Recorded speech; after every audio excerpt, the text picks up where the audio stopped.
Hidup Tio berubah selamanya saat ia kehilangan kedua orang tuanya dalam kecelakaan tragis. Setiap hari, ia duduk termenung di atas batu karang, mencari jawaban pada ombak yang bergulung. Namun, siapa sangka, laut yang menyimpan kesedihannya juga menjadi pintu menuju harapan. Pertemuan dengan Nyai Roro Kidul membawa Tio pada petualangan luar biasa. Dari seorang anak yatim yang kehilangan segalanya hingga menjadi bagian dari legenda besar lautan. Mampukah Tio menjalani takdir yang baru ini? Di sebuah desa kecil yang tersembunyi di tepi pantai selatan, hiduplah seorang anak laki-laki bernama Tio. Usianya baru 8 tahun, tetapi beban hidup yang ia tanggung sudah terasa begitu berat. Sebelumnya, Tio tinggal di kota besar bersama kedua orang tuanya yang sangat mencintainya. Ayahnya adalah seorang pria yang hangat dan penyayang, selalu memastikan Tio tidur dengan cerita dongeng sebelum malam larut. Ibunya, wanita penuh kasih, selalu mendekap Tio dalam pelukannya setiap pagi. Namun, dunia kecil Tio yang penuh kebahagiaan itu hancur dalam sekejap. Kedua orang tuanya meninggal dalam sebuah kecelakaan pesawat yang tragis, meninggalkan Tio dalam kesendirian yang tak tertahankan. Dalam satu hari, ia kehilangan keluarganya, rumahnya, dan rasa aman yang dulu ia anggap tak akan pernah hilang. Setelah kehilangan orang tuanya, Tio terpaksa meninggalkan semua yang ia kenal di kota besar. Ia dibawa oleh neneknya ke sebuah desa terpencil yang jauh dari gemerlap kota.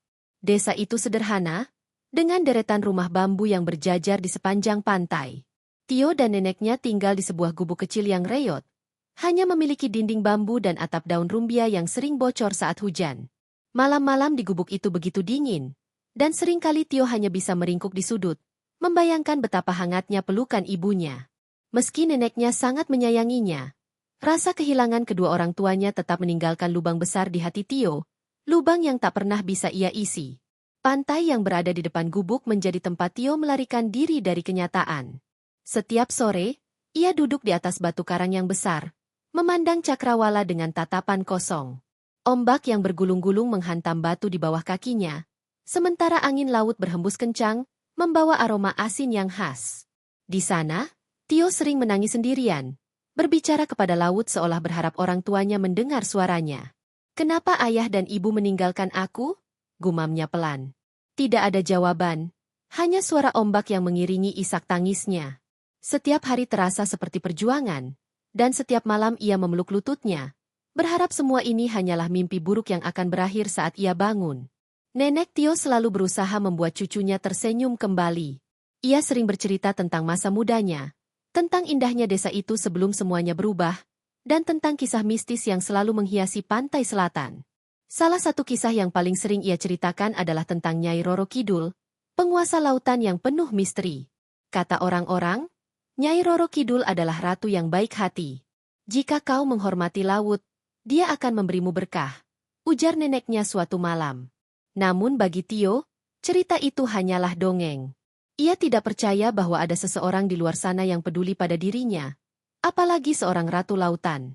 Namun, suatu sore yang tenang, sesuatu yang aneh terjadi. Saat Tio duduk di atas batu karang, memandangi matahari yang hampir tenggelam, ia merasa ada yang memperhatikannya. Awalnya, ia mengabaikan perasaan itu, mengira itu hanya bayangan pikirannya. Tetapi ketika ia menoleh, ia melihat sosok seorang perempuan berdiri di tepi pantai, tak jauh dari tempatnya duduk. Perempuan itu memakai pakaian berwarna hijau zamrud yang berkilauan di bawah cahaya senja. Rambutnya panjang, terurai seperti ombak, dan wajahnya begitu cantik hingga Tio terpaku tanpa kata. Perempuan itu mendekati Tio dengan langkah ringan, seolah-olah ia melayang di atas pasir. Ketika ia berbicara, suaranya lembut seperti angin yang berbisik. "Kenapa kau bersedih, anak kecil?" tanyanya. Tio terkejut. Tetapi entah kenapa ia merasa nyaman. Ada sesuatu dalam suara perempuan itu yang membuat hatinya tenang. Perlahan, Tio menceritakan semuanya. Tentang kehilangan orang tuanya, tentang hidupnya yang sekarang, dan tentang kesepian yang selalu menghantui hari-harinya. Perempuan itu mendengarkan dengan penuh perhatian, tanpa memotong pembicaraan Tio sekalipun. Setelah mendengar cerita Tio, perempuan itu tersenyum lembut. "Kau anak yang kuat, Tio. Tidak semua orang bisa menghadapi kesedihan sebesar ini di usiamu," katanya. "Aku adalah Nyai Roro Kidul, penguasa Laut Selatan. Laut ini adalah rumahku, Dan aku telah mengamati dirimu sejak lama. Tio terkejut, tetapi ia tidak merasa takut. Ada sesuatu dalam cara Nyai Roro Kidul berbicara yang membuatnya merasa dilindungi. Seperti pelukan ibunya yang telah lama ia rindukan. Sejak hari itu, Nyai Roro Kidul sering datang menemuinya. Mereka berbicara tentang banyak hal, mulai dari kehidupan Tio hingga keindahan laut yang tak pernah Tio lihat sebelumnya. Pertemuan-pertemuan itu membawa perubahan besar dalam hidup Tio. Untuk pertama kalinya sejak tragedi itu, ia merasa ada seseorang yang benar-benar peduli padanya.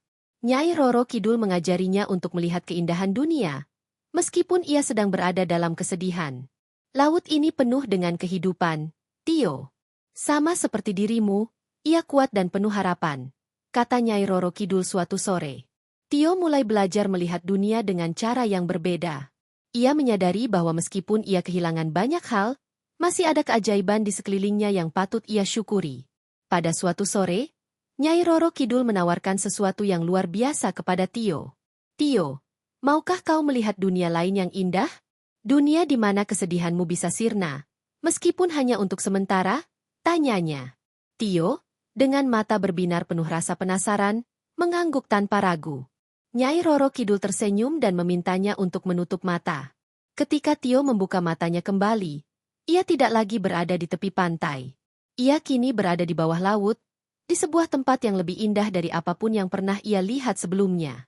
Dunia bawah laut itu penuh dengan cahaya, dengan terumbu karang berwarna-warni dan ikan-ikan kecil yang berenang di sekelilingnya.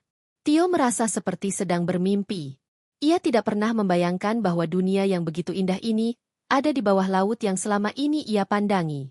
Nyai Roro Kidul menunjukkan kepadanya segala keindahan laut, dari taman karang yang mempesona hingga gua bawah laut yang berkilauan seperti berlian. Di sana, Tio untuk pertama kalinya merasa bebas dari beban yang selama ini menghantui hatinya. Nyai Roro Kidul tidak hanya memperlihatkan keindahan, tetapi juga mengajarkan Tio tentang tanggung jawab. Laut ini adalah rumah kita semua. Tio, kau harus belajar mencintai dan menjaganya, katanya. Pertemuan dengan Nyai Roro Kidul membawa babak baru dalam kehidupan Tio. Di tengah kesedihannya, ia menemukan tempat untuk berlindung dan seseorang yang bisa ia percayai. Tetapi perjalanan Tio masih panjang, dan lautan menyimpan takdir yang lebih besar untuknya. Kisah Tio, takdir di lautan dan perjalanan hidup yang luar biasa. Tahun-tahun berlalu sejak Tio bertemu dengan Nyai Roro Kidul untuk pertama kalinya. Kini, ia bukan lagi anak kecil yang duduk di atas batu karang sambil menangis. Tio tumbuh menjadi seorang pemuda yang gagah dan kuat, dengan keberanian dan ketangguhan yang melebihi usianya. Seiring waktu, Nyai Roro Kidul tidak hanya menjadi teman dan ibu angkat bagi Tio, tetapi juga mentor yang membimbingnya untuk mengenali potensi dirinya. Di bawah asuhannya, Tio mulai memahami bahwa hidup tidak hanya tentang meratapi kehilangan, tetapi juga tentang menemukan kekuatan dari dalam diri. Namun, hubungan mereka pun mulai berubah, membawa cerita ini menuju babak yang semakin menarik. Ketika Tio memasuki usia dewasa, ia mulai merasakan perasaan yang aneh terhadap Nyai Roro Kidul. Sosok yang sebelumnya ia anggap sebagai ibu angkat, kini terlihat berbeda di matanya. Tio tidak bisa menahan rasa kagumnya terhadap keanggunan dan kehangatan Nyai Roro Kidul, yang telah menjadi bagian besar dalam hidupnya. Ia mulai bertanya-tanya, apakah perasaan ini wajar? Apakah mungkin seseorang seperti dirinya bisa memiliki hubungan yang lebih mendalam dengan seorang ratu laut yang agung dan abadi? Di sisi lain, Nyai Roro Kidul juga mulai melihat Tio dengan cara yang berbeda. Ada sesuatu dalam keberanian dan ketulusan Tio yang membuatnya merasakan kehangatan yang belum pernah ia rasakan sebelumnya. Pada suatu malam, di bawah sinar bulan purnama yang memantul di atas permukaan laut, Nyai Roro Kidul memutuskan untuk mengungkapkan isi hatinya. Ia mendekati Tio yang sedang berdiri di tepi pantai, memandangi bintang-bintang di langit. Tio, kau telah menjadi bagian penting dalam hidupku, katanya dengan suara lembut namun penuh ketegasan. Aku ingin kau menjadi pendampingku, tinggal bersamaku di kerajaan bawah laut, dan menjalani takdirmu bersamaku. Tio terkejut mendengar ucapan itu, tetapi hatinya langsung tahu bahwa ini adalah apa yang ia inginkan. Dengan suara bergetar, ia menjawab, aku mau, Nyai. Aku akan bersamamu selamanya. Pernikahan mereka dirayakan dengan megah di kerajaan bawah laut. Para makhluk laut dari berbagai penjuru datang untuk menyaksikan persatuan antara seorang manusia dan ratu laut yang agung. Tempat itu dipenuhi dengan cahaya yang berkilauan, terumbu karang yang dihiasi oleh makhluk laut bersinar, dan tarian ombak yang melambangkan restu alam bagi pasangan ini. Tio, yang kini menjadi raja muda, merasa hidupnya berubah sepenuhnya. Dari seorang anak kecil yang kehilangan segalanya, ia kini memiliki tempat, kekuatan, dan keluarga baru yang memberinya tujuan hidup. Setelah pernikahan itu, Tio menerima kekuatan luar biasa dari Nyai Roro Kidul. Ia kini mampu mengendalikan air dan angin, menjadikan elemen-elemen itu sebagai bagian dari dirinya. Selain itu, ia memiliki kemampuan untuk berkomunikasi dengan makhluk laut, memahami bahasa mereka, dan mendengar cerita mereka.